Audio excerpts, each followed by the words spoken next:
Let me tell you something, people. This world runs on the law of the jungle. Love is an endangered species, if not an extinct species. Oh, there's plenty of superficial, fake, hypocritical love. But where's the real love? You see family together in their homes, living their everyday humdrum lives.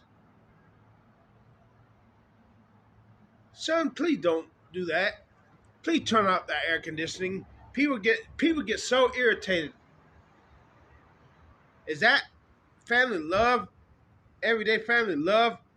Always tinged with irritation of the littlest idiosyncrasies of the people they love or supposed to love. And then when these people die, oh, why didn't I spend more time with him? Why didn't I love him more than I did? I wish I could have another day back with him. Tell me, now is the time. Quit getting irritated at little quirks if you really loved them. Yeah. I call my album St. Valentine's Day Massacre because for the past 3 decades, the entertainment industry has been feeding this soup. It's time to out with the old guard, in with the new. So I choose them as my representatives on my album cover.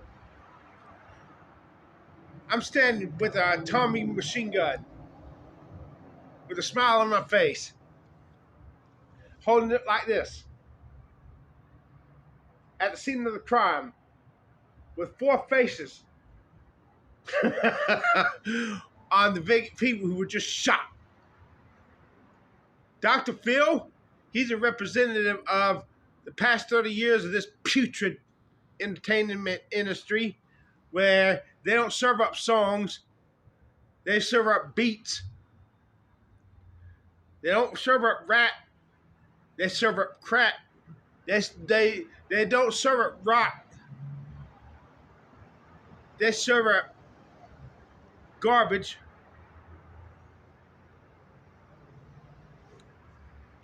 I also choose the face of the past 3 generations, Oprah Winfrey. You see on the album cover, Oprah Winfrey's lying dead, shot up, alongside Dr. Phil. And then the president of China, he's shot up because he's a representative of this current age where China's going to invade America if you don't get some politicians who know what the hell they're doing. If we don't get some politicians that care about America instead of Friday night's booty call and happy hour. And then the 4th dead person, Jacky Washington. Now she was a con artist at the Pizza Hut. She loved to have sex with the white guys, but she treated me, who is a white guy, like a redheaded stepchild. That means she did not think I was good looking. I feel sorry for her kids to have a mother like her. They probably had no daddy because she probably did divorce her daddy or never married her daddy. No. Probably either divorced her kid's daddy or never had a daddy. I look back upon myself as the person I was in those past 3 decades until 2014 November. I look upon myself with contempt. I was a loser. My circumstances were crap. I did not look good. I still don't. I want to get some cosmetic surgery, get my hair transplants. So I'm full of contempt for myself right now. I don't have a backbone. I'm an invertebrate. I'm an alien to this human race. God, not even God's cream of the crop can do what God tells them to love me. Howard Storm, who had a near-death experience, met the love of Jesus, has no love for people like me. He just uses that as that lame ass excuse, tough love, to tell me, don't talk to me again. What did Jesus do if it was, even if he really met Jesus in the first place? If it was not a figment of his imagination, which I think it was. I don't think he met the true Jesus. His Jesus did not 100% match the Jesus of the Bible. Why, Howard Storm? Why, if you told me, yeah, you were gonna have to terminate correspondence with me, why did you not tell me? But I really do care for you. I will pray for you. I love you. Why do you just take the easy way out and tell them to hit the road and do not show them any love? Did not your Jesus, when he was reviewing your putrid acts of self-centeredness in your life review, did it not he communicate his love to you while communicating his utter hatred for what you had done? Why the hell couldn't you have done that? Why the hell do you do that, Howard Storm, with those people like me or who are hard cases? You hypocrite. Maybe you never met the true Jesus Christ. Because what I don't see any difference he's made in your life than from the rest of the world and the way they interact with me. In fact, the way you interacted with me on the phone and emails back in 2002, 3, 4, 5 was worse. I've had many people of the world, sinners of the world, have much more pleasant interactions with me than you and your what's that damn word I'm thinking about?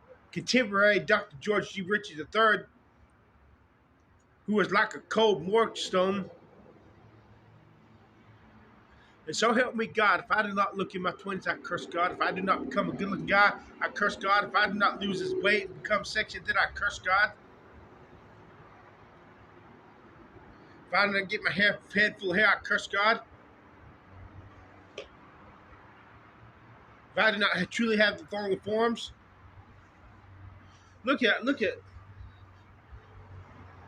If only I was a good-looking guy. Now, to be honest, there were some very good things about the past 3 decades. And the 1990s and up until the year 2000, I had made it blaze the trail all the way from my childhood woods in my neighborhood to the old Negro Church, St. Peter's Free-Will Baptist Church in Benjamin Franklin Road. But God did not love me enough to keep this church from being torn down to the ground so that they could build Felix Harbor Freeway. God did not love me enough to tell Milton Fields we purchased my old childhood home. He did not tell them, hey, don't cut that holly bush down. Don't cut that plum tree in the backyard down. Don't cut that maple tree down. It means something to someone. I was saving all my, hoping maybe I can one day make it in the music business and go back and buy my childhood home and buy the land with the trail and with the woods that I blazed the trail, which was over a mile long. Took me from the woods at the street near the end of my neighborhood, all the way over a mile long to a cinder block church, which had a date on the front porch when the cement was poured in and it was still freezing. Now it's gone. Thanks a lot, God, for not loving me enough to stay that for me. Thanks a lot. So I had to say thanks a lot for not loving me enough. You don't forget to give me the cosmetic surgery, the hair transplant, and to get rid of this fat. I'm angry. I'm angry. This world is a crap hole. Love, if not an endangered species, love an extinct animal. Christianity today is a damn joke. God's cream of the crop, they're no different from the rest of the world. Oh, they're different. There's something different. They're born again, yeah. They love God, but they damn sure don't love their fellow man. They don't love me. They behave in many respects just like the rest of the world. Christianity today is not like it was when the early church fathers were alive. The and it's no wonder if you believe in a God who hates sinners, who does not love his enemies, why in the hell should I love my enemies? The one thing I truly want most is for God to save every last nuance of life, not just that ever lived, but that ever could possibly exist. And God cannot give me this. Well, how can they say God, the Lord is my shepherd, I shall not want? I'm still wanting. I'm still thirsty. He's gonna change you and make me into a robot where I'm happy for the people burning in hell when I'm in heaven.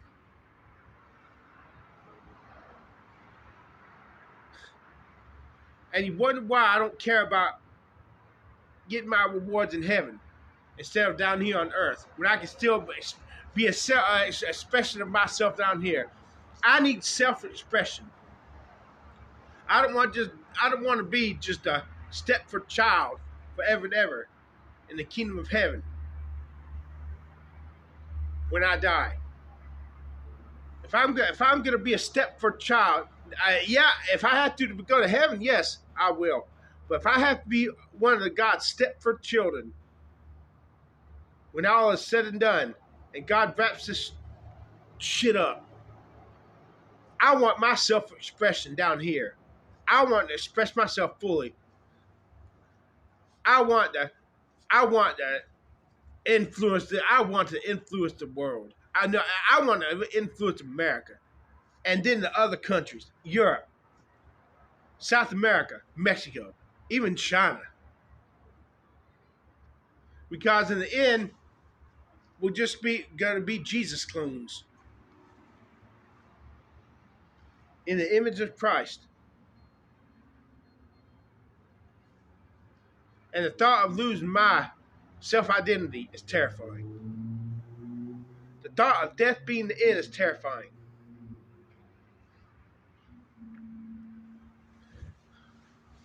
I got to be a good-looking guy with the long forms, and at the same time, be looking in my 20s.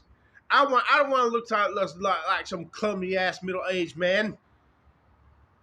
I want to stand out as exceptional from the rest of my middle-aged cohorts.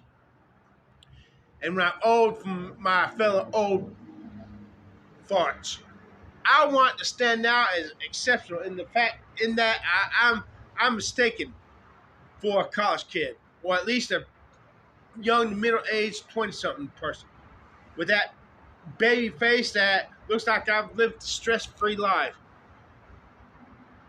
I want to be hot. I want I don't.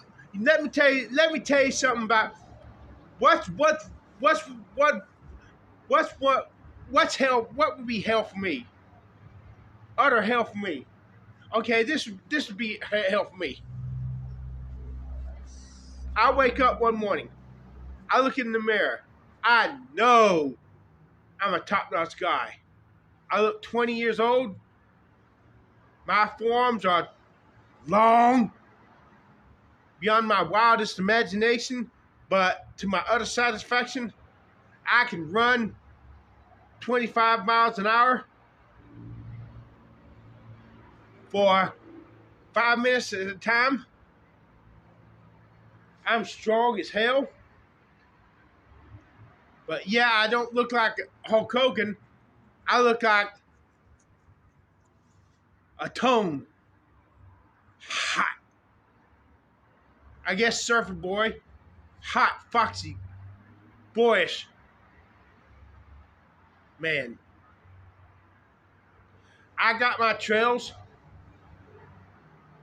back. My house is 1410 Parker Road. But there's one thing I don't have. Everywhere I go, there's no top-notch girls. Everywhere I go, there's only hard dicks. That's slang for men and boys. That's my term of contempt for when I go out to town, hoping to see some good-looking girls. Everywhere I go, there's nothing but guys. So I call them hard dicks. I have everything I ever want. Everywhere I go in this world, there's nothing but hard dicks, guys, plain and average girls, no top-notch girls. That would be hell. So I want my self-expression to include wherever I go, have non-stop interaction with an endless supply of top-notch girls who know I'm good-looking, who I will know are good-looking. Different type of top-notch girls. For this world to be flooded with top-notch girls. For the females to outnumber the men at least 3-1 like they did in the 80s. Preferably 5 or 6-1. And I want, most importantly, I want Jesus. When I die, I want to cross that finish line as saved. I want Jesus and God and the Holy Spirit to love me unconditionally, eternally, everlastingly, with a love not even they can stop loving me with, because He is love. And just because. And to love me infinitely. And not just me, but the entire human race. Past, present, and future. Even if they do go to hell. I wish God could save the damned. I wish God was capable of and powerful enough and God enough and omnipotent enough and all loving enough to be able, and all knowing enough, omniscient enough to be able to know how to do it while not violating His glory. I wish this God could save even the devil and his angels. But to me, it's just a big flaw in the slaw that anybody's going to burn forever and ever and ever and ever and ever. Yes, it's just that I wish, screw it. I'm liking the word. Let's get off the theology kick. This world, ever since I lost my trails, I think it'll come for a ride. I hope so. Anyways. Goddamn fuck, god dick shit, mother dick on a goddamn rags, bitch.